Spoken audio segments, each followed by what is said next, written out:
Assalamualaikum warahmatullahi wabarakatuh.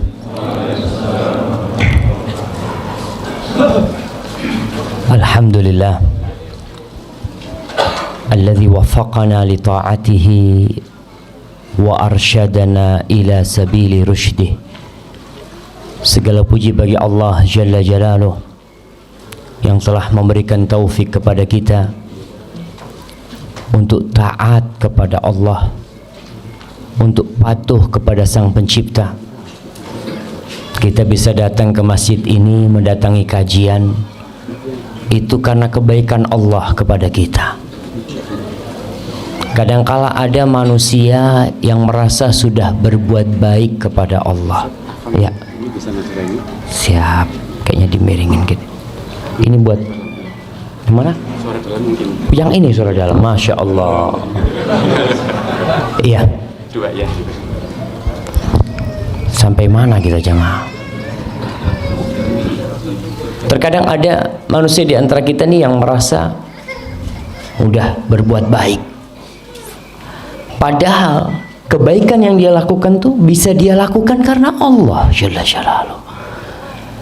Kita bisa sholat karena Allah memberikan taufik kepada kita bisa sholat.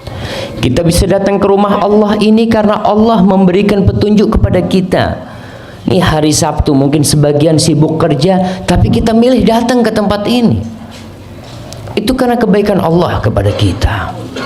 Maka tiada yang pantas untuk dipuja dan dipuji melainkan hanya Allah semata.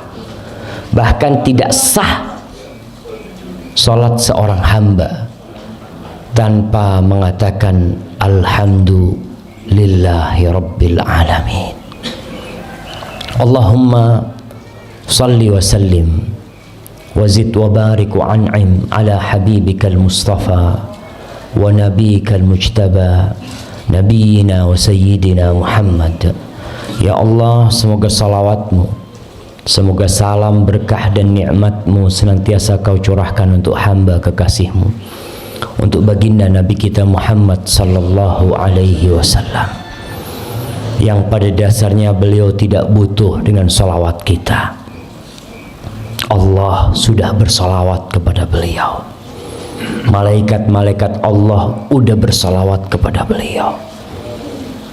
Tapi Allah ingin memberikan kehormatan kepada orang-orang yang beriman, agar mereka banyak-banyak bersalawat kepada Rasul sallallahu alaihi wasallam. Allah berfirman, innallaha wa malaikatahu yusalluna 'alan nabi. Sesungguhnya Allah dan para malaikatnya bersalawat kepada Nabi. Ya ayyuhalladzina amanu sallu 'alaihi wa sallimu taslima. Wahai orang-orang yang beriman, ingat, yang dipanggil hanya yang beriman. Yang tidak beriman silahkan ditutup kupingnya, karena ini panggilan khusus. Allah tujukan buat hamba-hambanya yang khusus, itu yang beriman. Apa kata Allah? Sallu alaihi wasallimu taslima. Kalian bersalawat dan bersalamlah kepada Rasul sallallahu alaihi wasallam. Kita seringkali membaca di Al-Quran, ya ayyuhalladzina amanu. Coba saya mau tanya, berapa kali Allah sebutkan ya ayyuhalladzina amanu di Al-Quranul Karim? Saya mau kasih hadiah nih, mumpung ada hadiahnya di sini jamaah. Jamaah, kita ini ngaji, hatam ya, tapi terkadang ngelewat tuh ya ayyuhalladzina. Kalau lewat ya ayyuhalladzina amanu, kata Ibnu Mas'ud radhiyallahu taala anhu, idza sami'ta ya ayyuhalladzina amanu fa'riha sam'ak. Kalau kau mendengar ya ayyuhalladzina amanu, rungokno. Kata seperti itu. Dengarkan. Fa imma khairun tu'mar bihi. Setelah ya ayyuhalladzina amanu itu ada satu dari dua hal, kebaikan yang engkau dikasih tahu sama Allah agar kau mengamalkan, atau ancaman dan keburukan yang Allah ingin memperingatkanmu supaya kau nggak kena sama bahaya itu. Maka sekali lagi kalau kita baca Quran pas lewat ya ayyuhalladzina amanu berhenti. cari terjemahan. Nih Allah panggil aku nih beriman, aku yakin bahwasanya Allah panggil aku, cari buku terjemahan. Kalau nggak punya terjemahan, berangkat ke ustadz, berangkat ke masjid Al-Mina, datang ustadz nih, kok Allah panggil aku di sini, ya ayyuhalladzina amanu qu anfusakum wa ahlikum nara. Apa artinya ustadz? Ternyata wahai orang-orang yang beriman, jagalah dirimu dan keluargamu dari api neraka. Kita tahu selama ini orang tua sibuk menyelamatkan anaknya dari kelaparan, orang tuanya sibuk menyelamatkan anaknya dari hujan, dari panas, tapi jarang di antara kita yang menyelamatkan anaknya dari api neraka. Ya ayyuhalladzina amanu. Coba berapa kali Allah sebutkan di Al-Quran. Jadi kalau kita ngaji itu tadarus atau pas Ramadan, kadang kala orang pada hatamin, pas lewat ya ayyuhalladzina amanu kasih tanda ya ayyuhalladzina amanu halaman sekian, terus nanti kita cari tahu. Kembali kepada salawat untuk Rasul sallallahu alaihi wasallam. Nabi alaihi salatu wasallam, beliau pernah sujud syukur. Sujud syukur. Ditanya Rasul SAW, kenapa kau sujud syukur? Kata dia, atani Jibril. Jibril tadi datang kepada aku. Dia memberikan kabar gembira. Anna man shalla alayya salatan sallallahu alaihi biha asyra. Barang siapa yang bersolat satu kali ini buat aku, kata Nabi alaihi salatu wassalam, maka Allah akan bersolawat 10 kali buat dia. Nabi sujud syukur karena ternyata Allah memberikan keutamaan yang besar bagi umatnya yang bersolawat kepada Rasulullah SAW. Maka mulai saat ini ya berusaha waktu-waktu kita isi solawat buat Nabi alaihi salatu wassalam.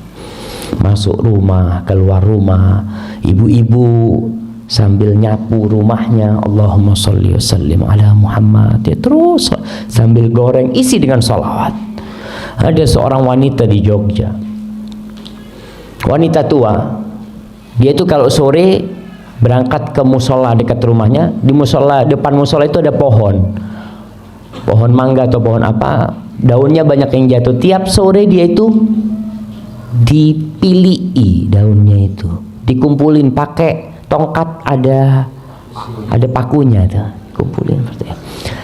Remaja masjid itu bingung sama ibu tua ini. Ibu ini kok repot-repot, lalu pakai sapu wis mari, tapi satu-satu dia kumpulin. Besok sorenya sama anak-anak muda tuh disapu semuanya. Ibu tua tuh datang ke masjid, sudah bersih, nangis ibu itu. Anak muda bingung, anak remaja masjid, loh kok malah nangis ibu ini? Kan seharusnya udah alhamdulillah udah ada yang bersihin gitu kan. Apa kata ibu itu? Saya dengan setiap daun itu bersolawat kepada Rasulullah SAW. Tadi dia kumpulin. Kadang-kala ada amalan-amalan yang kita meremehkannya, jamaah. Di situ ada pahala yang besar. 10 kali Allah solawat buat kita. Allah solawat. Allah yang menciptakan langit 7 lapis tuh. Allah yang memiliki bumi dan isinya bersolawat kepada kita 10 kali. Apa masih kita akan meremehkan bersolawat untuk Rasulullah sallallahu alaihi wasallam? Semoga salawat itu bersambung untuk istri-istri beliau,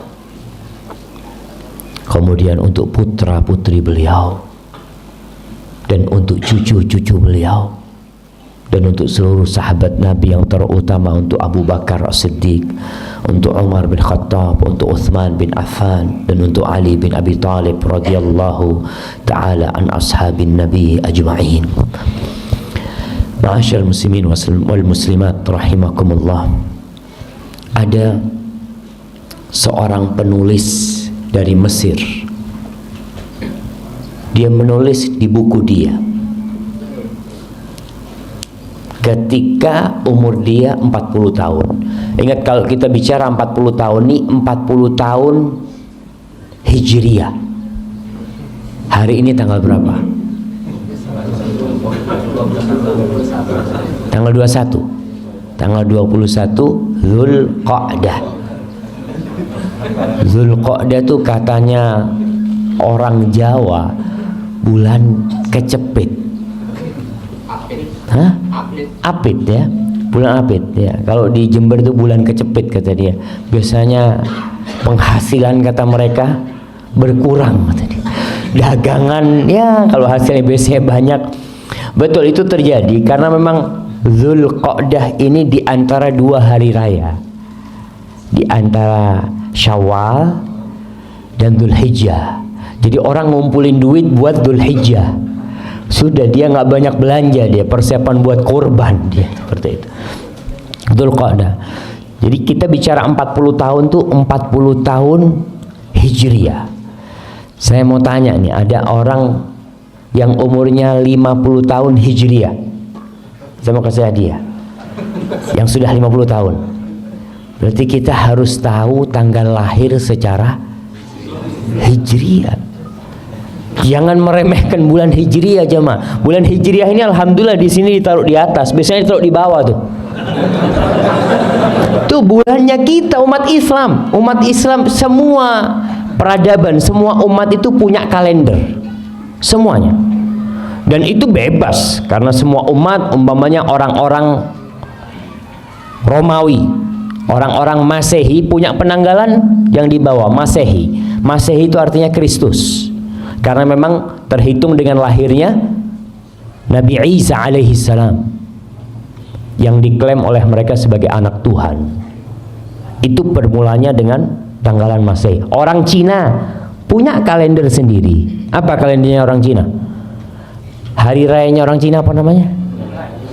Imlek. Mereka punya seperti itu. Kemudian orang Yunani punya sendiri.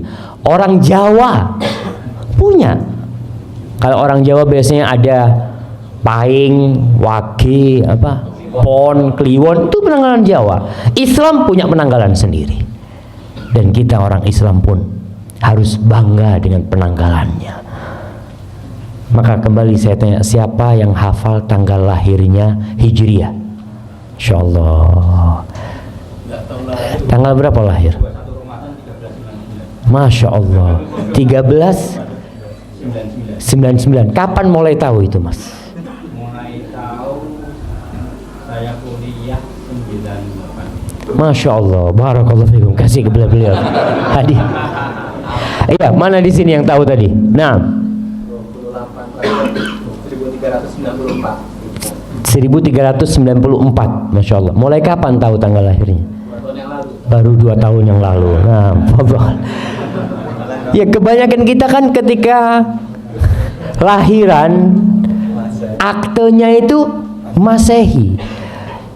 Ya sebagai umat Islam Masehi nggak apa-apa, udah kan memang negara kita pakainya Masehi. Tapi kita orang Islam nih, kita harus tahu kita pakai ditulis ketika lahiran tuh tulis Hijriahnya, supaya kita tahu tatkala kita umur 40 tahun apa yang harus kita lakukan. Nabi kita Muhammad SAW umur berapa meninggal? 63 tahun Hijriah, bukan Masehi. Hati-hati. Kadang kalau ada orang ngomong berapa umurnya Bapak? 63. Kayak umurnya Nabi. Loh, udah sama. Nabi itu hitungannya pakai Hijriah. Jadi Bapak ini Masehi sudah lebih dari Rasul SAW. Karena kira-kira setiap 30 tahun itu beda 1 tahun. Jadi kalau 100 tahun, Ashabul Kahfi berapa tahun di dalam gua tidur? 309 tahun pakai bulan Hijriah. Kalau hitungan Masehi mereka 300 tahun. Karena hitungan pakai bulan itu lebih cepat. Nih, sastrawan dari Mesir ini ketika umurnya 40 tahun secara Hijriah ya. Dia mengatakan, laqad balagtu qimmatal haram thumma inni bada'tu al-an fi an-nuzul wa la adri hal sa'anzilu bihudu'in am tata'atharu bi at-tariq fa asqut ila as-sabah ila ma'waya al-akhir ila al-qabr. Kata dia, aku sudah sampai puncaknya piramid. Jadi orang umur 40 tahun dia udah sampai puncaknya piramid. Sekarang aku nih sudah mulai turun. Jadi orang kalau sampai puncaknya nggak mungkin naik lagi. Orang sampai puncaknya gunung, sampai situ dia akan turun. Kata dia, aku nggak tahu perjalanan turunku ini akan nyaman atau perjalanan turunku itu akan cepat dan aku masuk ke dalam kuburan. Karena ada orang yang 40 tahun, 41 mati, nggak nunggu tadi disebutkan 60 tahun. Kemudian dia mengatakan, dia mengingat tentang angan-angan dia ketika dia masih kecil ya. Dia ingin punya ini, punya itu. Biasa anak-anak kecil kan punya cita-cita. Ketika umur 40 tahun, dia sudah mulai berpikir, aku sudah mulai berpikir untuk mengumpulkan bekal menuju ke kuburan. Ma'asyiral muslimin rahimakumullah. Umur umat Rasul sallallahu alaihi wasallam sebagaimana disebutkan oleh beliau, a'maru ummati baina 60 wa 70. Umur umatku itu antara 60 sampai 70. Wa aqalluhum man yajuzu dzalik. Sedikit yang lewat dari 70, sedikit. Maka saya mau kasih hadiah kepada yang lewat 70 tahun. Masya Allah. Masya Allah kayaknya Bapak, ini hadiah buat Bapak Pak ya. Masya Allah. Fadl kasihkan ke Bapak itu. Masya Allah. Berapa? 92 tahun. Tinggal satu jemaah. Wa aqalluhum. Kata Rasulullah SAW, sedikit yang lewat 70 tahun itu sedikit. Alhamdulillah kita dibuktikan oleh Allah Subhanahu wa taala ada salah seorang di antara kita yang umurnya lebih dari 70 tahun. Itu nikmat dari Allah Subhanahu wa taala. Karena kata beliau alaihi salatu wassalam, khairun nasi man tala umruhu wa hasuna amaluhu. Sebaik-baiknya manusia adalah yang panjang umurnya dan baik amalannya. Wa syarrun nas man tala umruhu wa sa'a amaluhu. Seburuk-buruknya manusia adalah yang panjang umurnya, buruk amalannya. Kita ini kalau ada orang banyak berbuat dosa, banyak membuat keributan di warga paga sini, apa yang kita lakukan? Kita akan ya Allah, muka-muka cepat mati wong iku ya Allah. Betul. Karena memang orang buruk sekali dia. Bertambah umur dia, bertambah keributan di kampung ini. Tapi ketika dia mati, selesai. Ma'asyiral muslimin rahimakumullah. Sebagian ulama membagi kehidupan manusia itu jadi 3 bagian. 20 itu masa muda. Tambah 20 sampai umur 40 tahun tuh masa kematangan. Mateng tuh, kalau buah itu udah mateng tuh. Setelah itu sudah masa persiapan untuk mati. Allah Subhanahu wa taala berfirman di surat Al-Ahqaf ayat 15. Jadi nanti dibaca tuh surat Al-Ahqaf ayat 15 berkaitan dengan umur 40 tahun ini. Allah mengatakan hatta idza balagha ashuddahu wa balagha 40 sanah qala rabbi auzi'ni, sehingga tatkala seorang hamba itu sampai puncak kematangan dia, sampai umur 40 tahun, dia berkata, Rabbi auzi'ni, ya Allah bantulah aku ya Allah, an ashkura ni'mataka allati an'amta alayya, agar aku dapat mensyukuri nikmat yang kau berikan kepada aku, wa ala walidai, dan nikmat yang kau berikan kepada kedua orang tuaku, wa an a'mala salihan, dan bantulah kami untuk beramal soleh, wa aslih li fi dzurriyyati, dan perbaiki untukku di keturunanku. Inni tubtu ilaika wa inni minal muslimin. Aku bertobat, aku kembali kepadamu dan aku termasuk orang-orang Islam. Ma'asyiral muslimin, umur 40 tahun adalah umur yang seharusnya orang berpikir lebih panjang lagi. Dia berada di persimpangan jalan terakhir. Persimpangan jalan terakhir ini terakhir. Kalau kau salah pilih jalan, habis. Seakan-akan di depan situ dia jalan ke kanan, jelas menuju ke surga, jalan ke depan menuju ke neraka, jalan ke kiri nggak tahu, nggak jelas. Tapi ada orang yang umur 40 tahun masih bingung mau milih yang mana dia, sehingga terkadang dia melangkahkan kakinya menuju ke neraka Allah. Na'udzubillahi minan nar. Kata dokter, orang kalau sudah umur 40 tahun makannya nggak pakai mulut, makannya pakai otak. Makannya tuh mulai mikir, ini kolesterol enggak, ini gula, ini asam urat, enggak lah, anak nasi sama telur asin aja. Iya, mulai dia berpikir, nggak sembarangan dia makan, karena dia tahu organ-organ di tubuhnya tidak seperti ketika dia muda, nggak sama. Ketika umur 25 tahun sate kambing 50 tusuk habis. Umur 40 tahun sate kambing, enggak lah, sate ayam aja.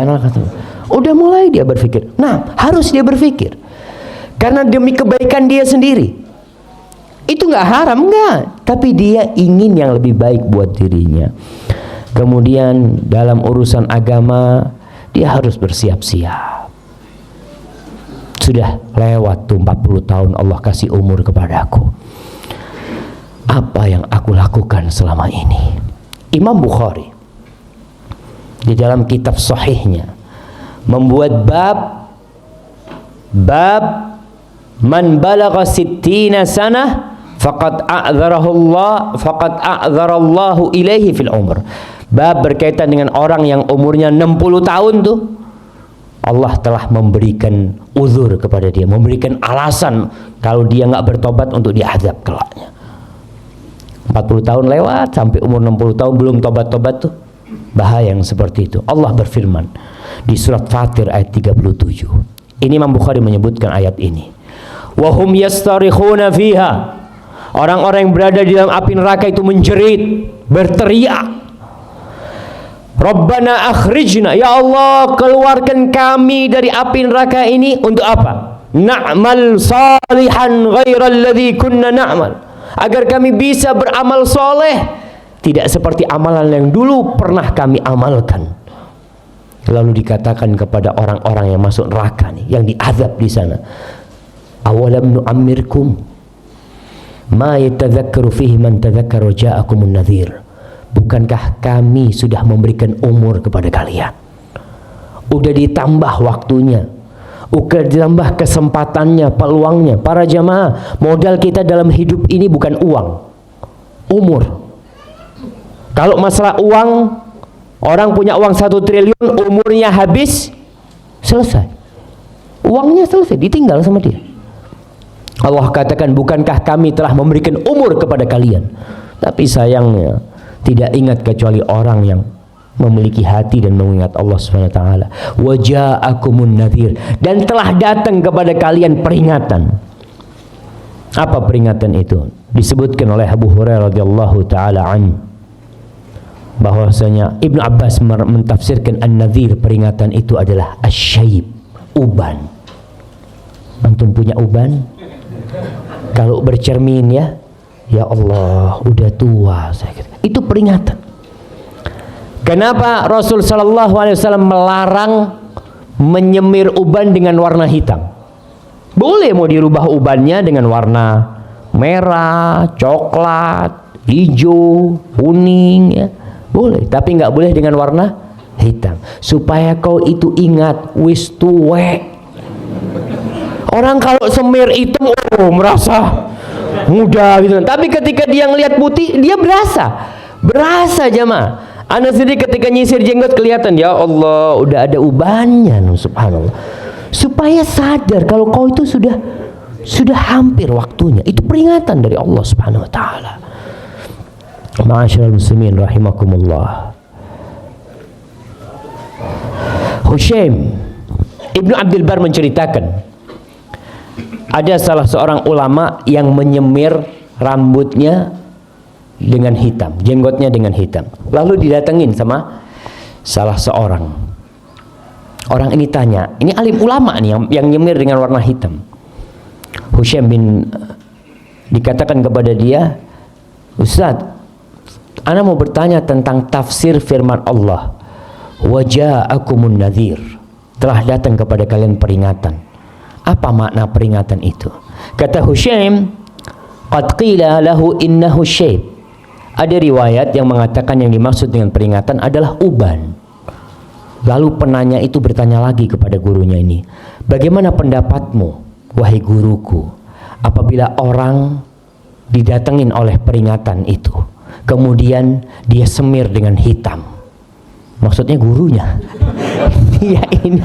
dia ini mau negur gurunya. Bagaimana wahai guruku, orang yang kedatangan peringatan itu kemudian dia menyemir peringatan itu dengan warna hitam.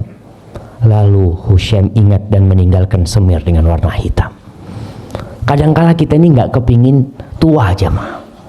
Takut dengan ketuaan itu. Nggak bisa. Tua tuh pasti datang. Mau kembali muda. Laita syabab ya'udu yauman, enggak bakal balik tuh yang namanya masa muda. Ma'asyiral muslimin rahimakumullah. Al-Hajjaj Ibn Abdillah Al-Hakami, salah seorang penguasa Bani Umayyah di Damaskus, di Suriah ya. Semoga Allah memberikan kekuatan kepada saudara-saudara kita kaum muslimin yang ada di Suriah di sana dan menurunkan pertolongan mereka. Kata Hajjaj bin Abdillah Al-Hakami mengatakan, taraktul ma'asi wadzunub 40 sanatan hayaan minan nas. Aku meninggalkan dosa dan kemaksiatan selama 40 tahun karena malu sama orang. Malu sama orang aku meninggalkan kemaksiatan itu. Tsumma taraktuha hayaan minallah tabaraka wa taala. Kemudian setelah 40 tahun aku meninggalkan dosa karena malu sama Allah Subhanahu wa taala. Bayangkan, Allah kasih umur sama engkau, Allah kasih rizki sama engkau, terus Allah kasih kau tetap berbuat dosa. 40 tahun Allah kasih kesempatan kepada engkau berbuat dosa, masa kau nggak kembali kepada Allah Subhanahu wa taala? Ma'asyiral muslimin rahimakumullah, kalau kita melihat ya ucapan-ucapan ulama-ulama salaf, peringatan-peringatan yang mereka berikan kepada yang umurnya 40 tahun. An-Nakhai berkata, kana yuqali sahibil arba'in ihtafid binafsik. Dikatakan kepada orang yang umurnya 40 tahun dulu, inti jaga-jaga diri ya, inti jaga-jaga diri. Ada orang naik motor kena serangan jantung, blek, mati. Ada orang yang mati di tempat kemaksiatan. Kita sering mendengar cerita orang-orang yang minum oplosan itu, 5 orang mati sekaligus, 7 orang mati sekaligus.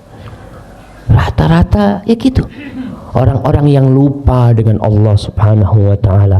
Ma'asyiral muslimin rahimakumullah, apa amalan yang perlu dipersiapkan kalau sudah umur 40 tahun? Itu poin yang akan kita bicarakan. Yang belum umur 40 tahun ya siap-siap mempersiapkan diri. Karena ala bisa karena biasa. Allah Subhanahu wa taala berfirman, wa wassaynal insana biwalidayhi ihsana hamalathu ummuhu kurhan wa wada'athu kurhan wa hamluhu wa fisaluhu 30 syahra hatta idza balagha ashuddahu wa balagha 40 sana. Allah menceritakan, kami telah mewasiatkan kepada manusia agar berbuat baik kepada kedua orang tuanya. Kemudian Allah ceritakan tentang peran seorang ibu. Ibu kita tuh mengandung kita selama 9 bulan dalam kondisi lemah ya. Subhanallah, saya tahu istri saya sudah melahirkan 5 anak, dan saya tahu persis bagaimana kondisi dia ketika dia hamil ya. Kemudian ketika dia mau melahirkan, Allahu Akbar. Kita harus sadar, kita pun pernah seperti itu di perut ibu kita. Ibu kita susah mengandung kita. Dalam kondisi wanita ini lemah, ditambah dengan beban di perut dia. Kemudian menyusui selama 30 bulan, hamil dan menyusuinya, kira-kira seperti itu. Kemudian ketika umur 40 tahun, biasanya orang ini sudah mapan hidupnya. Sudah mulai punya istri, mulai punya anak, mulai sibuk dengan pekerjaannya, lupa sama orang tuanya. Lupa. Sebagian orang mengatakan, Ustaz, anak ini udah punya istri, anak ini udah punya anak, kata dia. Nah, kau punya anak, tapi kau harus tahu bahwasanya orang yang paling berhak kau hormati di muka bumi ini adalah orang tuamu, apalagi ibu. Maka doa orang yang umur 40 tahun ini, Rabbi auzi'ni an ashkura ni'mataka allati an'amta alayya wa ala walidayya. Nikmat yang kau berikan kepadaku dan kepada kedua orang tuaku. Maka orang kalau sudah umur 40 tahun, dia buka lembaran dia, sampai mana aku sudah berbakti kepada orang tuaku, kepada bapak ibuku. Pernah seorang sahabat datang kepada Rasul sallallahu alaihi wasallam. Dia mengatakan, ya Rasulullah, man haqqun nas bihusni sahabati. Siapakah manusia yang paling berhak mendapatkan penghormatan dari aku, kebaktianku? Apa kata Rasulullah SAW? Ummuk, ibumu. Lalu tanya lagi, thumma man? Setelah ibu siapa? Rasulullah SAW. Thumma ummuk, kemudian ibumu lagi. Tanya lagi sahabat, thumma man? Kemudian siapa wahai Rasulullah SAW? Thumma ummuk, kemudian ibumu. Tanya lagi yang keempat, thumma abuk, baru setelah itu bapakmu. Istri di mana? Di bawah bapak. Apalagi anak-anak. Kalau ada 100 orang yang harus kita hormatin di muka bumi ini, yang pertama ibu, yang kedua ibu, yang ketiga ibu, jamaah.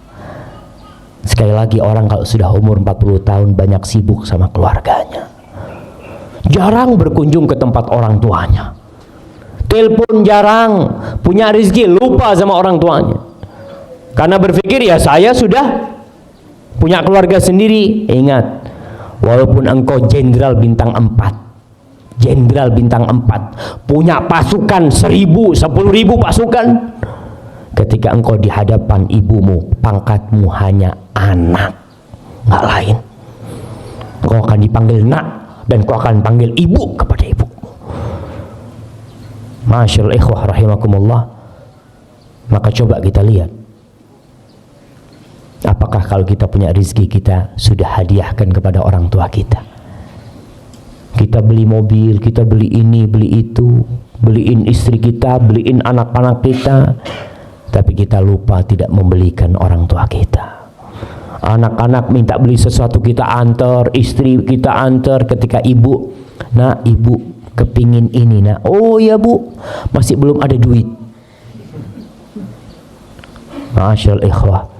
Maka orang yang dekat sama orang tuanya, umpamanya di Pagani, ada orang-orang yang Masya Allah tinggal satu komplek sama orang tuanya, ketemu sama orang tuanya seminggu sekali.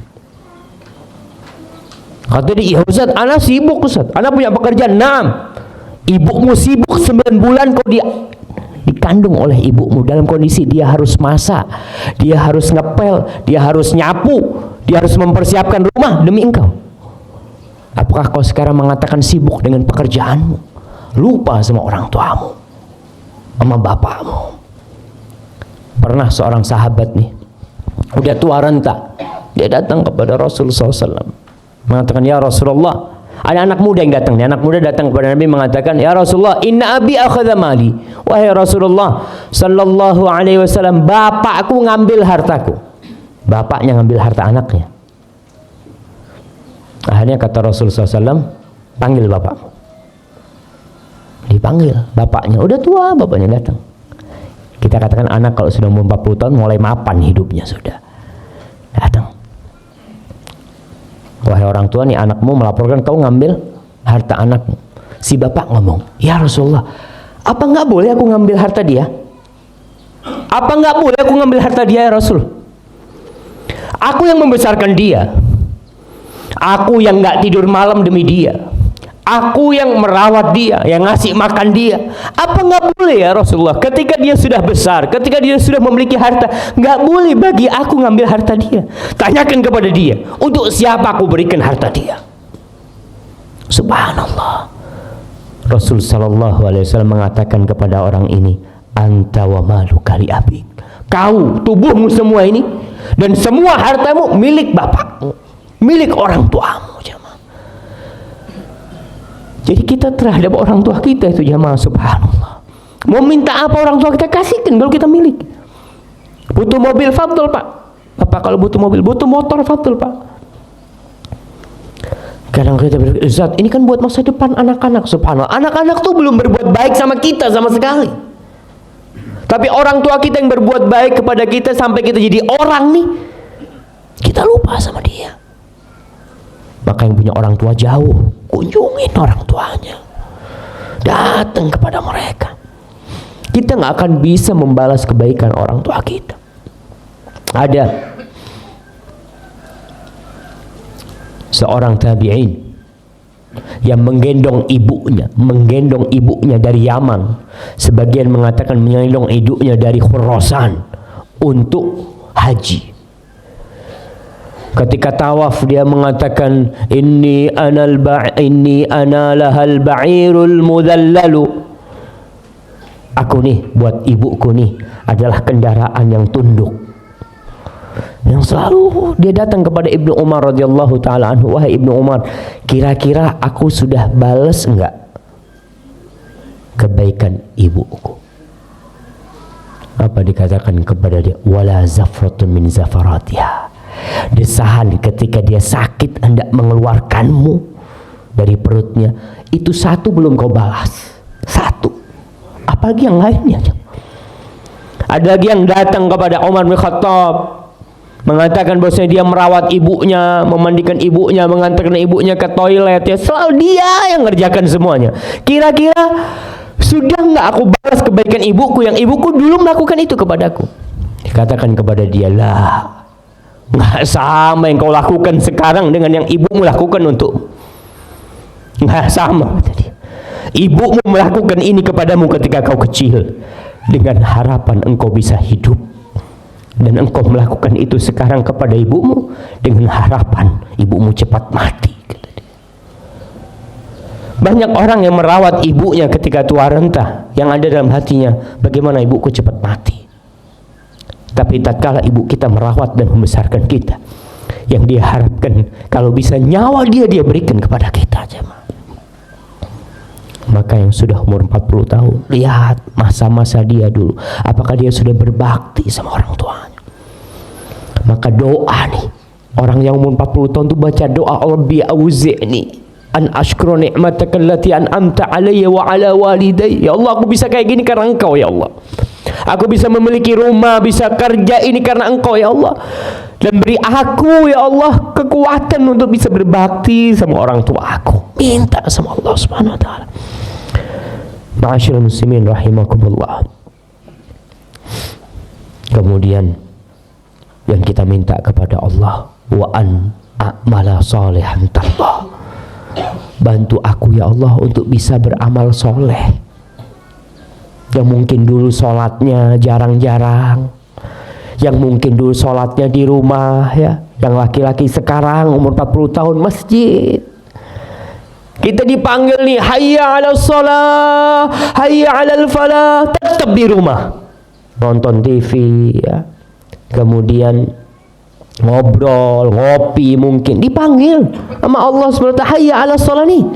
Yang manggil itu yang menciptakan kita, jemaah. Kita kalau dipanggil sama bos kita, dipanggil sama bos nih, assalamualaikum, fulan, ya, kau sekarang ke kantor, kata dia, siap, berangkat.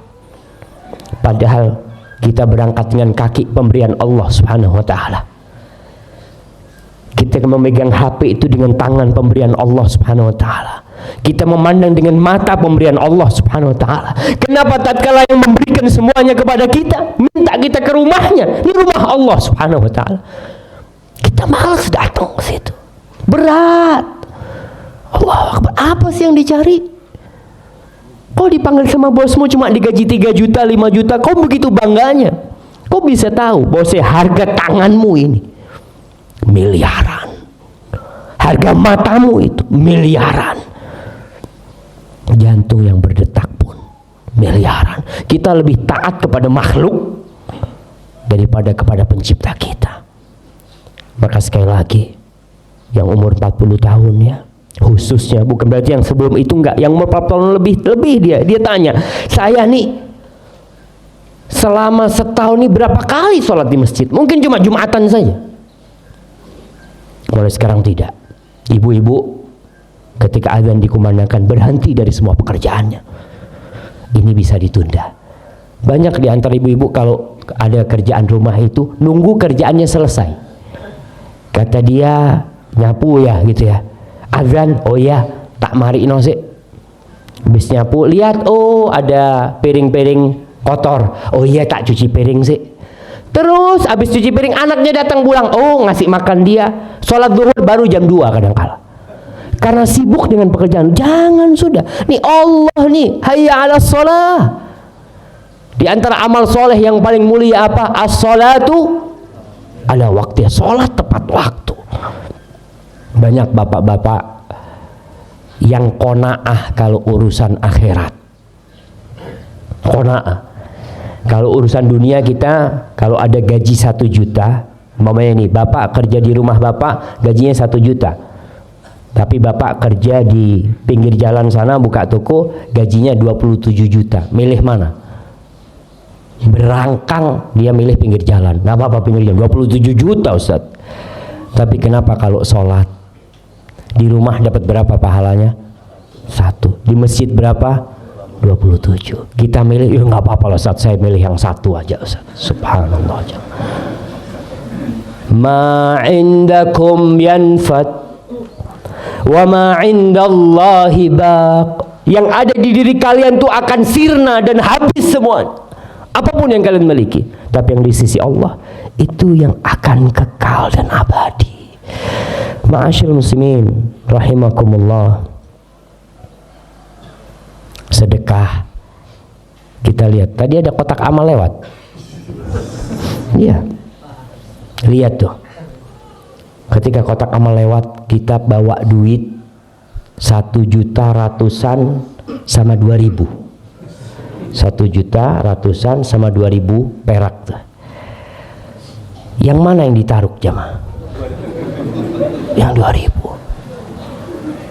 Yang 2.000. Padahal 2.000 ini yang bakal dia jumpain. Tidak sedikit orang-orang nanti ketika hari kiamat yang dia temuin di catatan amalannya cuma 2.000-an. 2.000. Kok cuma 2.000 aja kata dia? Aku punya uang 1 miliar kok nggak ada di sini. Betul, kau tinggal uang itu. Kau tinggal uang itu. Dan seharusnya orang berpikir ketika umur 40 tahun, apa yang aku akan persiapkan? Sebagian ulama memisalkan nih, orang umur 40 tahun itu seperti orang yang berangkat umroh. Berangkat umroh berapa hari biasanya? Nah, biasanya 9 hari lah. Umumnya itu 9 hari atau 12 hari. Yang 9 hari. Ketika kita sampai sana, kita kan bawa tas, bawa koper macam-macam ya. Ke sana hari ketiga, hari ke-6, biasanya hari ke-6, ke-7, ke-8 persiapan mau pulang. Kita sudah packing, hati-hati, jadi mau pulang sudah insya Allah besok. Jangan lupa barang-barangnya dipak semuanya. Ini orang bawa uang 1 miliar. Ketika sudah mulai packing bajunya ya, dia masukin semuanya. Uang 1 miliar itu ditinggal sama dia di hotel. Dia pulang ke Indonesia bawa tas. Ditanya, "Mas lu, sampean duit 1 miliarnya mana?" "Saya tinggal di Mekah." "Loh, waras sampean Mas." "Kok tinggal?" "Iya." Orang kan kalau yang akan dibawa, yang dia bawa itu yang mahal, yang berharga. Tapi kenapa kita yang kita sedekahkan mesti yang tidak berharga? Itu yang akan kita temui di catatan amal kebajikan kita. Ketika dihitung-hitung semua nggak akan ada tuh 1 miliar tuh. Yang ada 2.000, 3.000, 100, 500. Yang 1 juta, 2 juta nggak ada. Nggak dia masukkan ke sana. Maka ma'asyiral muslimin, Allah Subhanahu wa taala mengingatkan kepada kita, la tulhikum amwalukum wa auladukum an dzikrillah. Jangan terlenakan harta kalian dan anak-anak kalian dari zikrullah. Salah satu amalan yang harus dilakukan orang yang umur 40 tahun, sedekah. Banyak-banyak sedekah. Punya rumah 5, 1 sedekahkan. Nggak dilarang, kita kaya itu nggak dilarang, jemaah, enggak. Kita mau punya rumah 5, punya rumah 7, punya perusahaan 3, punya mobil 10, nggak dilarang untuk kaya itu. Tapi ingat, yang kau mau bawa itu yang mana? Allah Subhanahu wa taala mengatakan, alhaakumut takatsur hatta zurtumul maqabir. Kalian disibukkan dengan banyak-banyakan harta itu sampai mati akhirnya. Nggak ada yang dibawa sama kalian. Rasul sallallahu alaihi wasallam mengatakan, yadba'ul mayyit thalath. Ada 3 yang akan mengantarkan kita ke kuburan. 3. Kalau orang mati itu 3 akan ikut ke kuburan. Yang pertama, maluhu wa ahluhu wa amaluhu. Mal, harta dia. Harta itu akan ikut ke kuburan. Kalau orang kaya biasanya yang ngantarkan ke kuburan banyak apa sedikit? Banyak. Kalau orang terkenal, artis, yang ngantarkan ke kuburan banyak apa sedikit? Banyak. Ahlu, keluarganya ikut semua ke kuburan, dan bersama amalnya juga ikut ke kuburan. Yarji'ul ithnan wa yabqa wahid. Harta dan keluarganya akan pulang mah, semuanya pulang, sampai anak yang mencintai orang tuanya. Nih, kalau kita punya anak berbakti sama kita, ketika kita mati kita akan dimasukkan ke kuburan, diinjak-injak di kuburan, ditinggal sama anak kita, ditinggal. Nggak akan ada anak yang menemani orang tuanya di kuburan. Terus bersama siapa kita? Cuma bersama amal kita. Rumah yang kita bangunkan besar nggak kita bawa, mobil mewah yang kita beli, sawah-sawah yang berhektar-hektar kita miliki, nggak ada yang dibawa. Maka kita kalau sudah umur 40 tahun minta, wa an a'mala solihan, ya Allah bantu aku agar aku bisa beramal soleh, ya Allah. Yang nggak pernah sholat sunnah, tambah sholat sunnahnya. Karena mungkin dulu sebelum 40 tahun banyak sholat-sholat kita yang kurang benar. Yang pertama dihisab pada hari kiamat apa? Sholat. Kalau sholatnya benar, semua amalnya benar. Kalau sholatnya kurang, akan disempurnakan dengan sholat-sholat sunnah. Waktunya kita mau perbanyak sholat sunnah. Kemudian puasa sunnah. Mungkin dulu kita pernah nggak puasa, kita pernah badung dulu, pernah nggak benar ya dengan puasa itu. Wa aslih li fi dzurriyyati. Kemudian kita berdoa nih orang yang umur 40 tahun, ya Allah perbaiki aku di anak keturunanku. Karena terus terang anak itu juga termasuk penyambung amal kita. Bapak-bapak kepingin punya anak berapa? Yang banyak kalau punya anak. Karena kalau semakin banyak peluang untuk didoakan sama anak kita semakin besar. Anaknya 1 preman, 1 jadi preman anaknya nanti. Apa akan mendoakan orang tuanya? Kok orang tuanya? Dirinya sendiri tidak pernah dia doakan. Maka bagaimana kalau punya anak 10? Masya Allah. Orang-orang dulu itu jemaah nggak ada yang takut punya anak banyak. Kalau saya lihat keluarga ibu saya 7, keluarga bapak 9, keluarga fulan banyak anaknya, nggak takut dengan masalah rezeki. Padahal pekerjaan mereka lebih susah dari pekerjaan kita, tapi barokah mereka. Karena mereka yakin yang ngasih rezeki siapa? Allah Jalla Jalaluhu, bukan orang tuanya yang ngasih rezeki itu. Kita kalau berpikir yang ngasih rezeki itu kita, nggak bisa kita ngasih makan anak kita. Orang baru nikah gajinya 1 juta, ada yang 700 gajinya. Punya anak, kalau dia berpikir nanti kalau anak saya kuliah ya apa ya? Anaknya baru lahir dia mikirin kalau kuliah gitu kan. Biarin nanti tuh rizkinya tuh akan datang tuh. Ada yang ngatur rizkinya. Allah yang memberikan rizki. Wa aslih li fi dzurriyyati, ya Allah perbaiki keturunanku. Dan ingat orang tua, anak itu adalah amanat dari Allah Subhanahu wa taala. Tadi ayat yang kita bacakan, ya ayyuhalladzina amanu qu anfusakum wa ahlikum nar. Wahai orang-orang yang beriman, jaga diri kalian dan keturunan kalian, keluarga kalian dari api neraka. Banyak orang tua yang anak perempuannya jadi pelacur, naudzubillah min dzalik. Dan biasa dibawa oleh lelaki gonta-ganti ya, lelaki yang membawa dia dibiarin sama orang tuanya. Bahkan orang tua kalau melihat anak perempuannya di rumah, nak, kok nggak ada yang bawa, nak? Subhanallah, subhanallah. Ingat jamaah, kalau kita punya anak yang jadi pelacur umpama, yang jadi preman, dan kita tidak mendidik mereka, jangan harap masuk surga. Sebelum kita mempertanggungjawabkan tuh anak-anak kita, mereka akan pegangin kita di hari kiamat. Ya Allah, nih bapakku nggak pernah ngajarkan kepada aku sholat. Nih bapakku nggak pernah ngajak aku ke masjid. Nih ibuku yang kerjanya ya Allah cuma arisan sana arisan sini, anaknya nggak pernah diurusin. Maka hati-hati, kita minta sama Allah supaya keturunan-keturunan kita diperbaiki. Jadi anak-anak yang soleh dan benar. Inni tubtu ilaik, ya Allah, aku bertobat kepadamu, aku kembali kepadamu ya Allah, atas segala dosa-dosa yang kita lakukan. Ya waktunya tobat sudah. Ma'asyiral muslimin rahimakumullah, kalau anak muda berbuat dosa itu masih lumrah, tapi tetap dosa ya. Jangan dikatakan lumrah, oh berarti nggak apa-apa, tetap dosa. Rasul sallallahu alaihi wasallam bersabda, "Thalathatun la yukallimuhumullah yaumal qiyamah wa la yuzakkihim wa la yanzuru ilaihim wa lahum adzabun alim." Ada 3 manusia yang Allah tidak akan berbicara dengan mereka pada hari kiamat. Allah tidak akan memandang mereka. Allah tidak akan menyucikan mereka, dan mereka akan mendapatkan azab yang pedih. Yang pertama, syaikhun zanin, orang sepuh yang berzina. Orang tua yang berzina tuh umur 40 tahun tuh sudah tua tuh orang, sudah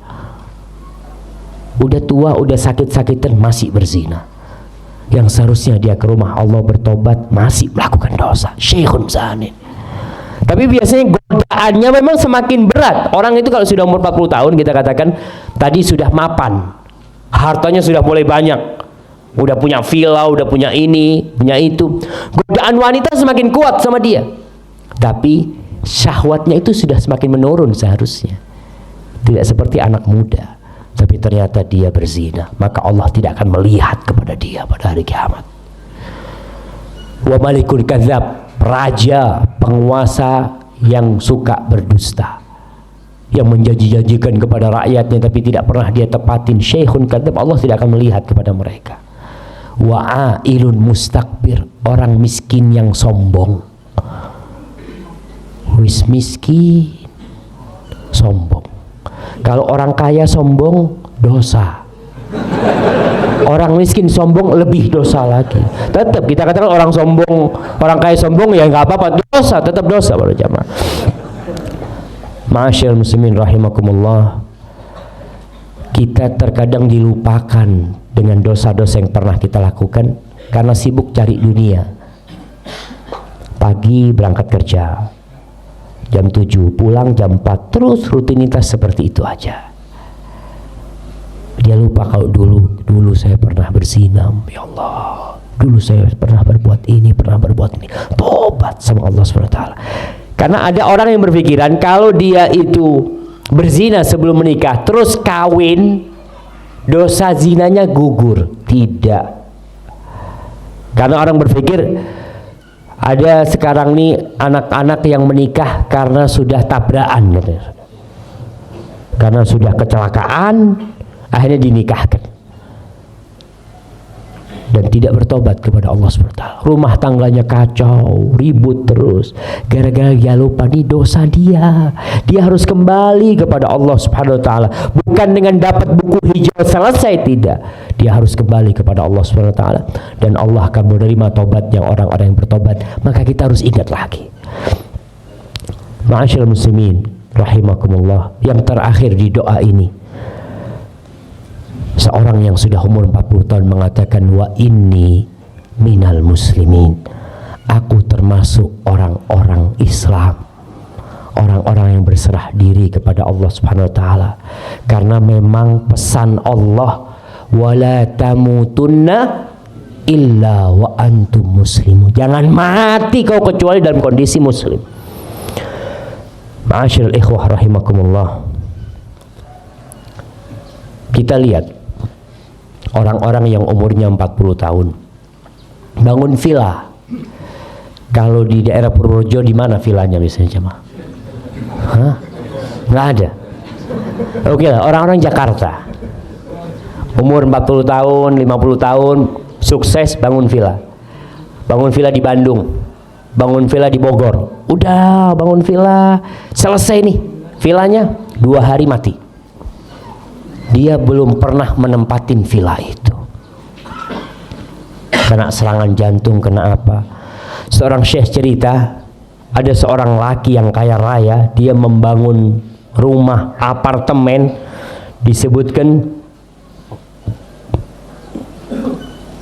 miliaran yang dia keluarkan untuk membangun rumah itu.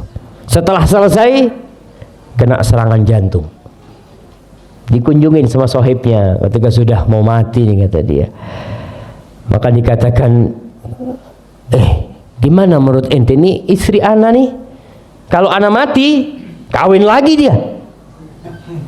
Rumah ini dinikmatin sama dia dan suami dia. Betul. Antum bisa bayangin. Kadang-kala kita menumpuk dunia bukan untuk diri kita, yang menikmatin orang lain.